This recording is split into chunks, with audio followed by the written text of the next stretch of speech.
پوچھتے حضرت آپ کون سا عطر استعمال کرتے ہیں, کون سی خوشبو آپ لگاتے ہیں, آپ انہیں ٹال دیتے کہ میں کوئی خوشبو استعمال نہیں کرتا, حالانکہ آپ کے جسم سے ایسی خوشبو آ رہی ہوتی تھی کہ دنیا میں اس کی کوئی مثال نہیں ملتی تھی. لوگ کہتے ہیں حضرت ہم تو ایک سے ایک اچھا پرفیوم اور عطر لگاتے ہیں, اچھی خوشبوئیں استعمال کرتے ہیں, لیکن آپ کے جیسی خوشبو ہمیں کہیں نہیں ملی. آپ کون سا عطر استعمال کرتے ہیں؟ حضرت والا ہر ایک کو ٹالتے جاتے. جب آپ قرآن کریم پڑھتے تو آپ کے منہ سے خوشبو آتی, جب آپ راستوں سے گزرتے تو آپ کے جسم سے ایسی خوشبو آتی, لوگ سونتے اور دنگ رہ جاتے. ایک شاگرد نے ایک روز اصرار کیا, حضرت والا آپ بتائیے تو صحیح کہ آپ کس عطر کا استعمال کرتے ہیں. میں خلوت میں آپ کے ساتھ ہوتا ہوں, میں جلوت میں آپ کے ساتھ ہوتا ہوں, آپ کی تنہائی میرے ساتھ ہے, آپ کا مجموعوں میں نکلنا اور محفلوں میں وہ ساری محفلیں میرے ساتھ ہوتی ہیں, ہر ایک لمحہ میرے ساتھ گزرتا ہے. میں نے کبھی نہیں دیکھا آپ نے کوئی خوشبو استعمال کی ہو, آپ نے کوئی عطر لگایا ہو, لیکن پھر بھی آپ کے منہ سے ایسی خوشبو آ رہی ہوتی ہے کہ دنیا میں اس کی مثال نہیں ملتی. حضرت والا نے فرمایا کیا بتاؤں میں تمہیں, اگر تم خادم نہ ہوتے اور تم اتنا اصرار نہ کرتے تو میں قیامت تک کسی کو نہیں بتاتا, لیکن آؤ میں تمہیں اس کے راز کی بات بتاتا ہوں. ایک روز اللہ کے رسول صلی اللہ علیہ وسلم میرے خواب میں آئے اور فرمایا عاصم تم بڑی محبت سے قرآن کریم کی تلاوت کرتے ہو, قرآن کریم کا درس دیتے ہو, میری مسجد میں بیٹھ کر قرآن کی اشاعت کرتے ہو, میرا دل چاہتا ہے کہ میں تمہارے لبوں سے لب لگا دوں اور تمہارے لبوں کو بوسا دوں. اس رات خواب میں اللہ کے رسول صلی اللہ علیہ وسلم تشریف لائے تھے, آپ نے خواب ہی میں میرے لبوں سے لب لگائے تھے. آج تک میرے منہ سے یہ شاندار خوشبو آ رہی ہے, یہ اللہ کے رسول صلی اللہ علیہ وسلم کے لبوں کی برکت ہے. قیامت میں اللہ تبارک تعالیٰ اسی خوشبو کو فرشتوں کے ذریعے سے پہچانوائے گا. جب قیامت میں تمام لوگ اللہ کے سامنے جمع ہوں گے اور نفسا نفسی کا عالم ہوگا, حساب و کتاب شروع ہو چکا ہوگا, تو اللہ تبارک تعالیٰ کہے گا جاؤ فرشتوں, دنیا میں جتنے حفاظ ہیں, جتنے علماء ہیں, ان سب کو بلا کر لاؤ, میں ان سب کو سامنے سے دیکھنا چاہتا ہوں, اپنے پاس بٹھانا چاہتا ہوں. فرشتے پورے حشر کے میدان کا چکر لگائیں گے, انہیں کوئی حافظ قرآن پہچان نہیں پائیں گے کہ کون حافظ قرآن ہے کون غیر حافظ قرآن ہے. اللہ کے پاس آ کر واپس شکایت کریں گے, اللہ ہم نے دیکھا, پورے مجمع کو ایک نظر دیکھا, ہر ایک شخص کو دیکھا, لیکن ہمیں یہ معلوم نہیں ہو پا رہا ہے کہ کون حافظ قرآن ہے, کس نے قرآن کریم کو یاد کیا ہے اور کس نے قرآن کریم کو یاد نہیں کیا. آپ کوئی پہچان تو بتائیے جس سے ہمیں یہ معلوم ہو سکے کہ یہ حافظ قرآن ہے اور یہ حافظ قرآن نہیں ہے. اللہ تبارک تعالیٰ فرمائیں گے کہ جاؤ ان کے منہ کی خوشبو سے پہچانو, جس کے منہ سے خوشبو آ رہی ہو سمجھ لینا کہ یہ حافظ قرآن ہے. فرشتے سارے مجمع کا چکر لگائیں گے, ایک ایک شخص کا منہ سونگیں گے جس کے منہ سے خوشبو آ رہی ہوگی, اللہ کے حضور اس کو اٹھا کر پیش کر دیں گے. نوجوانوں, اللہ تبارک تعالیٰ نے یہی نظام دنیا کے اندر بھی رکھا ہے. دنیا میں آج بھی اگر کوئی قرآن کریم کی بہترین طریقے سے تلاوت کرتا ہے تو ساری دنیا اس کو سننے کے لیے آتی ہے. جناب قاری عبدالباسط صاحب نور اللہ مرقدہ جب دنیا میں موجود تھے اور آپ کے قرآن کریم کی تلاوت کا کہیں پروگرام ہوتا تو دور دور سے مجمع ان کے پروگرام کو, ان کے قرآن کریم کی تلاوت کو سننے کے لیے آیا کرتا تھا. یہاں اگر اعلان ہو جاتا کہ قاری عبدالباسط صاحب تلاوت فرمائیں گے تو دور دراز سے بستی کا کون آدمی ایسا ہوتا جو ان کے قرآن کریم کی تلاوت کو سننے کے لیے حاضر نہ ہوا ہوتا. تو اللہ نے یہی نظام فرشتوں کا بھی رکھا ہے. جب بھی کہیں قرآن کریم کی تلاوت دنیا کے تختے پر ہو رہی ہوتی ہے تو فرشتے اسی طرح آتے ہیں جیسا کہ قاری عبدالباسط کا کے لہجے میں قرآن کریم پڑھا جا رہا ہو, جیسا کہ کوئی انہی کے انداز میں قرآن کریم پڑھ رہا ہو. اس لیے کہ میں تو اتنا اچھا قرآن کریم نہیں پڑھ سکتا, لیکن اگر کوئی اچھا پڑھ رہا ہے تو اس پڑھنے والے کو شوق سے سنتا ہے اور غور سے سنتا ہے. اللہ تبارک تعالیٰ نے یہ مقام, یہ مرتبہ, یہ نظام رکھا ہے ان حفاظ کا، ان قرآن کریم کے پڑھنے والوں کا، ان مدرسے کی ٹوٹی پھوٹی چٹائیوں پر بیٹھ کر پڑھنے والوں کا یہ نظام ہے جس کو دنیا آج حقیر سے جانتی ہے، حقارت کی نگاہوں سے دیکھتی ہے، جن کو دنیا آج اس دنیا کے کلچر سے دور سمجھتی ہے، یہ وہی ہیں جن کو اللہ تبارک تعالیٰ منہ کی خوشبو سے پہچان رہا ہوگا، جن کے منہ کی خوشبو اللہ تبارک تعالیٰ دنیا میں ایسی عام کرے گا کہ لوگ اس طرح کی خوشبو دنیا میں نہیں پہچان پائیں گے۔ آپ نے مشہور حدیث سنی ہے کہ حافظ قرآن 10 لوگوں کی شفاعت کرے گا، یہ شفاعت کرے گا آپ نے بارہا سنا ہوگا، لیکن بزرگوں نے آپ اس میں ایک چیز اور بتائی کہ یہ 10 لوگ کون ہوں گے جن کی شفاعت حافظ قرآن کرے گا۔ کون ہوگا؟ کیا ان کے والدین کو اللہ تبارک تعالیٰ تاج کے ذریعے، شفاعت کے ذریعے سے جنت عطا فرما دیں گے؟ تو پھر کون اس کا کوئی خاص رشتہ دار ہوگا؟ کون ہے وہ 10 لوگوں کی لسٹ جس کو حافظ قرآن شفاعت کے ذریعے جہنم سے نکال کر جنت کا پروانہ عطا فرمائے گا؟ نوجوانوں، بزرگوں، میری قوم کے اللہ تبارک تعالیٰ نے آپ کو خوبیوں سے نوازا ہے، لکھ کر لے جائیے۔ اللہ تبارک تعالیٰ جو حافظ قرآن کو شفاعت کا پروانہ 10 لوگوں کا عطا فرمائیں گے، وہ لوگ ہوں گے جن سے دنیا میں وہ حافظ قرآن سے وہ محبت کرنے والے تھے۔ اگر آپ کو کسی حافظ سے محبت ہے، آپ اس کے چہرے کو دیکھ کر آپ مسکراتے ہیں، خوش ہوتے ہیں، اور آپ اس کو آگے بڑھتے ہوئے دیکھنا چاہتے ہیں، آپ اس کی تعلیم کو آگے بڑھانے کی فکر کرتے ہیں کہ کسی طرح سے یہ حافظ ہوا ہے تو اب عالم ہو جائے، عالم ہوا ہے تو کہیں اچھی جگہ اس کا نظام اور اس کی تعلیم کا سلسلہ جڑ جائے۔ اگر آپ کی یہ تربیت ہے، آپ کا یہ مزاج ہے، آپ نے اس طرح سے حافظ قرآن سے تعلق رکھا ہے، تو آپ اس کے خاندان میں کتنے ہی دور کا تعلق آپ کا صحیح، لیکن آپ کی اس محبت کے بدلے اللہ تبارک تعالیٰ ان 10 لوگوں میں آپ کا حصہ ضرور ڈالے گا جن کی شفاعت وہ حافظ قرآن فرمائے گا۔ لیکن اگر آپ نے یہ تہیہ کر لیا کہ مجھے ان مدرسے والوں کی مخالفت ہی کرنی ہے، مجھے ان مدرسے والوں کو ہر حال میں بدنام کرنا ہے، اور کوئی حافظ قرآن پڑھنے کے لیے، حافظے کی تیاری کے لیے اپنے گھر سے نکلتا ہے، تو آپ کے ذہن میں یہ آتا ہے کیا کرے گا حافظ ہو کر، کیا بنے گا عالم بن کر، اس کا یہ کیا کرے گا معمولی سی تنخواہوں کے ذریعے سے، کیا اپنے بچوں کو پالے گا؟ اگر آپ کا یہ ذہن ہے، آپ کی یہ منافقانہ سوچ ہے، تو اللہ تبارک تعالیٰ نے ایسے لوگوں کے لیے کہہ دیا ہے کہ یہ حافظ قرآن ان لوگوں کی شفاعت نہیں کرے گا، چاہے حافظ قرآن کا کتنے ہی خاص خاندان کا کوئی رشتہ دار ہی کیوں نہ ہو۔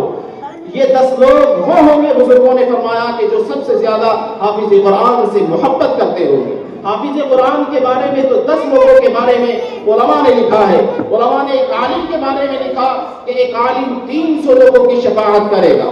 300 لوگوں کی شفاعت، ایک عالم دین، اللہ تبارک تعالیٰ اس کو یہ مرتبہ اور یہ مقام عطا فرمائے گا کہ تم حافظ قرآن سے بڑھ کر عالم دین ہو، اب تمہیں 300 لوگوں کی شفاعت کا پروانہ دیا جاتا ہے، جس کو چاہو جہنم سے نکال کر جنت کا پروانہ عطا کرا دو، جس کو چاہو آب حیات کا غوطہ لگا کر جنت کے اندر بھیج دو۔ تو یہ 300 لوگ بھی وہی ہوں گے جو اس سے محبت کرنے والے ہوں گے، جو اس پر کام و تشریف کرنے والے ہوں گے۔ اللہ تبارک تعالیٰ ایسے شخص پر اس کی نظر نہیں فرمائیں گے، وہ شخص اس کو نظر ہی نہیں آئے گا کہ یہ کہاں پر کھڑا ہوا ہے، یہ کہاں پر بیٹھا ہوا ہے۔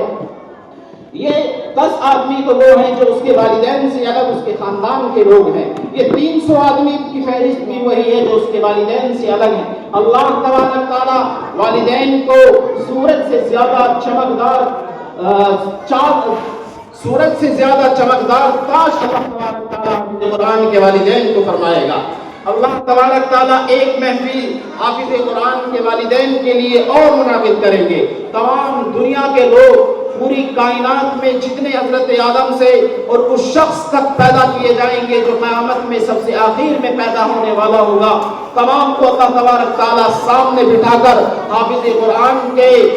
جو والدین ہوں گے ان کو اپنے اسٹیج کے اور اپنے جو ممبر اللہ کے رسول اور پیغمبروں کا ہوگا اس کے قریب بڑے بڑے ممبر لگائے جائیں گے۔ ان ممبروں پر اللہ تبارک تعالیٰ حافظ قرآن کے والدین کو لا کر بٹھائے گا، اور وہ ممبر اتنے اونچے ہوں گے کہ پورا جتنا دنیا کا مجمع ہے وہ حافظ قرآن کے والدین کو اپنی آنکھوں سے نظر آ رہا ہوگا. حافظ قرآن اپنے والدین کو پورے مجمع میں اپنی آنکھوں سے دیکھے گا اور تلاش کرے گا, اللہ میرا والد کہاں گیا, کہاں ہے میرا والد, کیا اس کا حشر اور کیا اس کا معاملہ بنا. اللہ تبارک تعالیٰ فرمائے گا کہ تم اپنی آنکھ کو اٹھا کر دیکھو کہ میں نے تمہارے والدین کو, تمہارے باپ کو کیا مقام اور مرتبہ عطا فرمایا ہے کہ جہاں پیغمبروں کے ممبر لگے ہیں, جہاں رسولوں کے ممبر لگے ہیں, جہاں صدیقین کے ممبر لگے ہیں, وہیں میں نے تمہارے والدین کا ممبر بھی لگایا ہے اور اس ممبر پر ان کو بٹھا کر ساری دنیا کے سامنے یہ اعزاز ہے کہ یہ حافظ قرآن کا باپ ہے, یہ حافظ قرآن کے والدین ہیں, ان کی قربانیاں ہیں, ان کی توجہات ہے کہ اللہ تبارک تعالیٰ نے ان کو یہ مقام عطا فرمایا ہے. پھر پوری دنیا ان لوگوں کو دیکھے گی کہ کس کی وجہ سے ان لوگوں کو یہ مقام اور مرتبہ ملا ہے. یہ ممبر, اونچے ممبروں پر جو بیٹھے ہوئے لوگ ہیں یہ کون ہیں؟ تو اللہ تبارک تعالیٰ سے وہ کہیں گے اللہ یہ کون ہے جو اتنے بڑے ممبر پر بیٹھے ہوئے ہیں. اللہ تبارک تعالیٰ کی طرف سے اشارہ ہوگا کہ یہ حافظ قرآن کے والدین ہیں. اللہ تبارک تعالیٰ کے سامنے کہیں گے وہ اللہ ان حافظ قرآن کو تو ہمیں دکھا دیجئے کہ وہ کہاں ہے. جب والدین کو اتنا مقام اور اونچا مرتبہ ہے کہ یہ ممبروں پر بیٹھے ہوئے ہیں تو مجھے بتاؤ تو پھر ان کے بچوں کا اور حافظ قرآن کا کیا مقام اور مرتبہ ہوگا. تو اللہ تبارک تعالیٰ پورے مجمع کو ان کی آنکھوں سے دکھائے گا کہ حافظ قرآن کو انہیں ممبروں کے نیچے اللہ تبارک تعالیٰ نے جگہ دی ہے اور ان کو وہیں پر بٹھایا ہوا ہے. پوچھا جائے گا اللہ باپ کو اتنا اونچا مقام اور جو اس بیٹے کی وجہ سے اس کو مقام ملا ہے, جس بیٹے نے قرآن کریم کو حفظ کیا, جس بیٹے نے 8 سال 10 سال کی عالمیت کے کورس کو بڑی مشکلات کے ساتھ حاصل کیا, تو اس کو اتنا نیچا مقام دیا جا رہا ہے, اپنے باپ کے قدموں میں اس کو بٹھایا جا رہا ہے اور باپ کو ایسا مقام. تو اللہ تبارک تعالیٰ فرمائے گا کہ کسی کی اولاد جب تک نہیں پڑھتی جب تک کہ اس کے والدین کوشش نہ کریں. باپ کی سب سے زیادہ قربانی ہوتی ہے, والدین کی سب سے زیادہ قربانیاں ہوتی ہیں اپنی اولاد کو پڑھانے کے لیے, اپنے بچوں کو پڑھانے کے لیے. اگر بچپن میں انہوں نے اپنے گھر سے اس کو نہ نکالا ہوتا, اس کی نگرانی مکمل نہ کی ہوتی تو یہ بھی حافظ قرآن نہ ہوتا. اس کی بچپن کی ان قربانیوں کی وجہ سے, ان کی اس نگرانی کی وجہ سے اللہ تبارک تعالیٰ نے یہ مقام اور مرتبہ عطا کیا ہے کہ آج ان کو اتنے اونچے مقام اور مرتبے پر فائز کیا ہے. علماء نے اس حدیث کے اندر ایک اور نقطہ بیان کیا کہ حافظ قرآن کو اللہ تبارک تعالیٰ کتنی بڑی جنت عطا فرمائے گا. تو حدیث کے اندر آتا ہے کہ حافظ قرآن پڑھتا جائے گا اور جنت کے درجوں پر چڑھتا جائے گا. آخر جنت کتنی بڑی حافظ قرآن کو ملے گی؟ تو علماء نے لکھا ہے کہ من چاہی جنت میں حافظ قرآن جائے گا, اس لیے کہ قرآن کریم پڑھتا رہے گا, اس کی جنت کا دائرہ بڑھتا چلا جائے گا. اور قرآن کریم کا کہیں اختتام نہیں ہے. سورہ ناس پر قرآن کریم آتا ہے تو حافظ قرآن تراویح میں جب سورہ ناس کو پڑھ رہے ہوتے ہیں, سورہ ناس کے ختم کرنے کے فوراً بعد الف لام میم ذالک الکتاب لا ریب فیہ شروع سے شروع کر دیتے ہیں. اس کا مطلب یہ ہے کہ حافظ قرآن بھی یہ رمضان کے اندر بھی اعلان کر کہہ رہا ہوتا ہے کہ قرآن کریم کا اختتام نہیں ہے, قرآن ادھر مکمل ہوتا ہے اور ادھر شروع ہو جاتا ہے. یعنی کہ یہ ایسا سمندر اور ایسا دریا ہے, یہ اللہ کا ایسا خزانہ ہے جس کی کوئی انتہا نہیں. تو حافظ قرآن کو پڑھتا جائے گا اور اس کی جنت کے درجات کو چڑھتا چلا جائے گا اور اتنی جنت اس کو ملے گی جتنی وہ چاہے گا. جب تک قرآن کریم پڑھتا رہے گا جنت کے درجات میں بلندیاں حاصل کرتا رہے گا. تو اللہ نے مقام حافظ قرآن کا رکھا ہے, یہ ان بچوں کا رکھا ہے جو بچپن میں اپنے والدین سے بچھڑ کر ان معمولی سے مدرسوں کے فرشوں پر اور ٹاٹ پر بیٹھ کر اپنوں کی, غیروں کی اور متعلقین کی تان و تشنیع کو برداشت کر کر اپنے اس مقام کو حاصل کرتے ہیں. دنیا میں جس وجود کو سمجھا ہی نہیں جا رہا, جس چیز کو کچھ سمجھ ہی نہیں رہی دنیا, اس مقام کو حاصل کرتے ہیں, اس علم کو حاصل کرتے ہیں. اس دنیا سے چلے جانے کے بعد, اس دنیا سے پردہ فرمانے کے بعد جب یہ مقام اور یہ مرتبہ حاصل ہوگا, آپ کے لیے بہترین موقع اللہ تبارک تعالیٰ نے عطا کیا ہے. مفتی محمد فراہیم صاحب اللہ تبارک تعالیٰ نے ایسی نعمت عظمیٰ ہم سب کے لیے عطا کی ہے۔ میں خاص طور سے آپ کا شکریہ ادا اس وجہ سے کرنا چاہوں گا کہ اللہ نے ہمیں ان لوگوں کی فہرست میں اور ان لوگوں کے ناموں کے اندر شمار کیا ہے جن کو حافظ یا عالم کہا جا سکتا ہے۔ تو سب سے زیادہ شکر گزاری کا میں مستحق ہوں، سب سے زیادہ استقبال اور ویلکم کا آپ کے میں مستحق ہوں، اور سب سے زیادہ آپ کی تعریف میں، آپ کی شان میں کلمات تشکر پیش کرنے کا بھی حق میرا ہے۔ اسی وجہ سے میں آپ کے سامنے، آپ کا اللہ کے سامنے آپ کے لیے دعا رکھ رہا ہوں کہ اللہ آپ کی عمر میں برکت عطا فرمائے۔ آپ نے جو مدرسے کے لیے نظام بنایا ہے اور یہ جس نظام کو لے کر آپ چل رہے ہیں، اللہ تبارک تعالیٰ دن دوگنی رات چوگنی ترقی ہمارے مدرسے کو اور آپ کو عطا فرماتا رہے۔ ہر سال کئی ایک بچے حافظ قرآن ہوتے ہیں۔ ہماری مساجد کے اندر گاؤں کی کوئی سی مسجد ایسی ہوگی جس میں ہماری بستی کا اپنا بچہ قرآن کریم نہ سنا رہا ہو۔ یہ میرے اور آپ کے لیے کتنی خوش نصیبی کی بات ہے اور کیسے فخر کی بات ہے۔ گاؤں کی محبت ایسی ہوتی ہے، دور کا بیٹا بھی، دوسرے محلے کا بچہ بھی اپنا نظر آتا ہے کہ ہاں ہمارا ہی بیٹا سنا رہا ہے، ہاں ہمارا بیٹا ہی قرآن کریم پڑھ رہا ہے۔ جب کئی ایک مسجدوں میں ہمارے بستی کے بچے قرآن کریم سنا رہے ہوں تو یہ مدرسے کی کیسی قربانی ہے اور مدرسے کا کیسا محنت کا یہ رزلٹ ہے کہ اللہ تبارک تعالیٰ ہمیں ہمارے اپنے بچوں کی امامت میں نمازیں پڑھنے کی توفیق بخش رہا ہے اور نمازیں پڑھنے کا موقع عطا فرما رہا ہے۔ لیکن گاؤں کے اوپر کچھ حالات بھی ہیں جہاں مدرسے کی تعلیم بہت اچھی ہے، جہاں مدرسے میں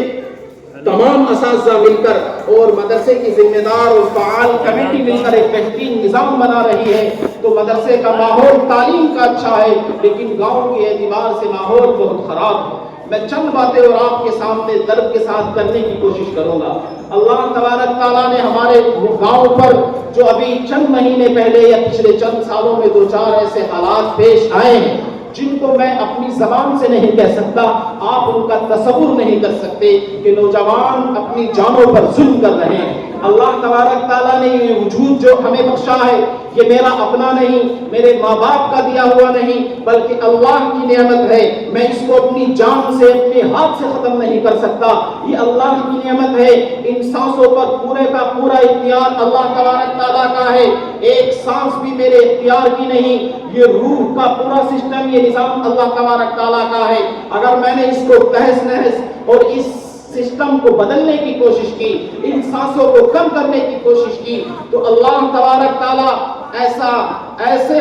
گناہ کے اندر، ایسے عذاب کے اندر مبتلا کرتا ہے کہ قیامت تک اس کا کوئی معافی کا حصہ نہیں مل پاتا اور وہ معافی کے لائق نہیں ہوتا، قیامت تک اسی گناہ کے اندر وہ لگا رہتا ہے۔ میں نے ایک عالم سے اپنے گاؤں کی ان باتوں کا شکوہ کیا، حضرت چند پچھلے سالوں میں 3-4 ایسے واقعات ہوئے ہیں تو ہمیں کیا کرنا چاہیے؟ پورے گاؤں کے طور پر ہمارے گاؤں میں ایسی کیا خوبی، کیا کمی ہے کہ جس کی وجہ سے نوجوان اس عمل کے اوپر مجبور ہو کر اپنی جانوں کو ختم کر رہے ہیں؟ چند ایک واقعات ہمارے گاؤں میں ایسے ہو چکے ہیں اور عالم دین نے فرمایا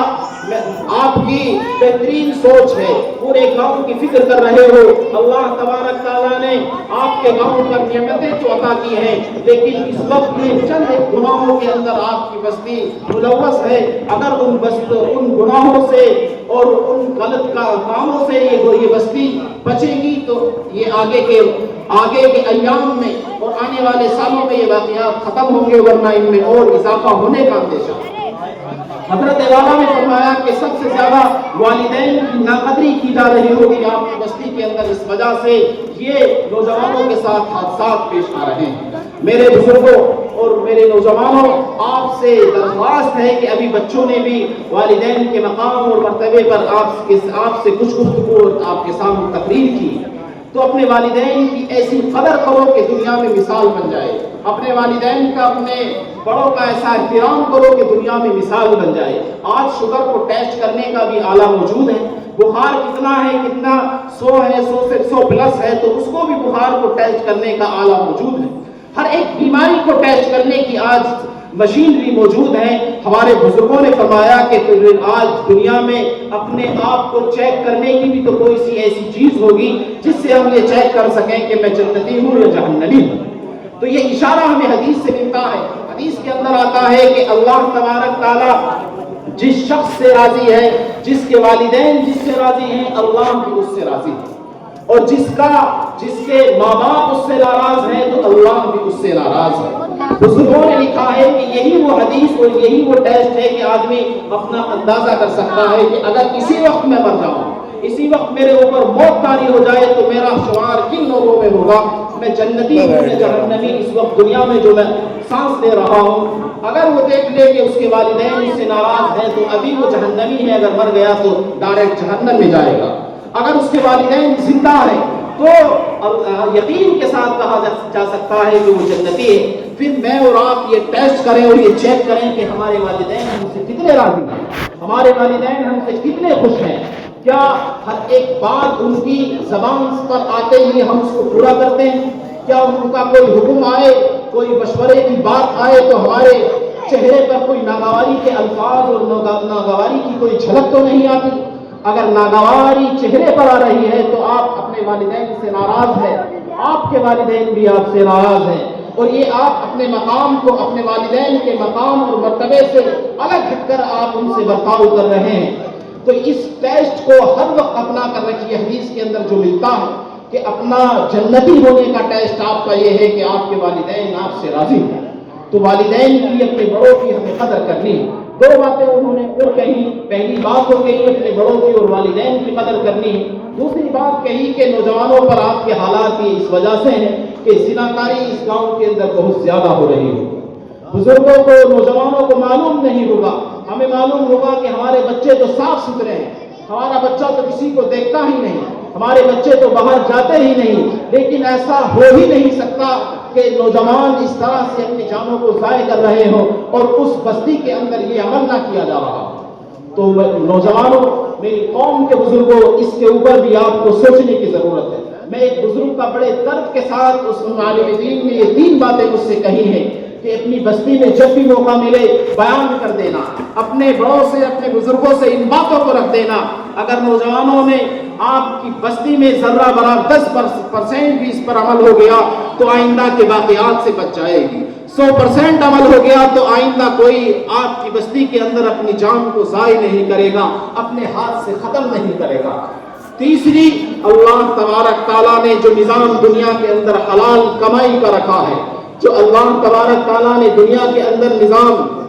ایک دوسرے کی مدد کا رکھا ہے، وہ آپ کے گاؤں سے ختم ہو چکا ہے۔ یعنی کہ گاؤں میں زیادہ تر لوگ یا تو سود لے رہے ہیں یا سود کی دینداری کے اندر ملوث ہیں۔ یہ 3 بیماریاں آپ کے گاؤں کے اندر بہت زیادہ ہیں، اس وجہ سے یہ واقعات بڑھتے جا رہے ہیں۔ تو میرے نوجوانوں، قوم کے بچوں، ہم ذرا سی چیزوں کو خریدنے کے چکر میں سود کے اندر پڑ جاتے ہیں، ہم اپنے کاروبار کو بڑھانے کے لیے سود کے اندر میں پڑ جاتے ہیں، اور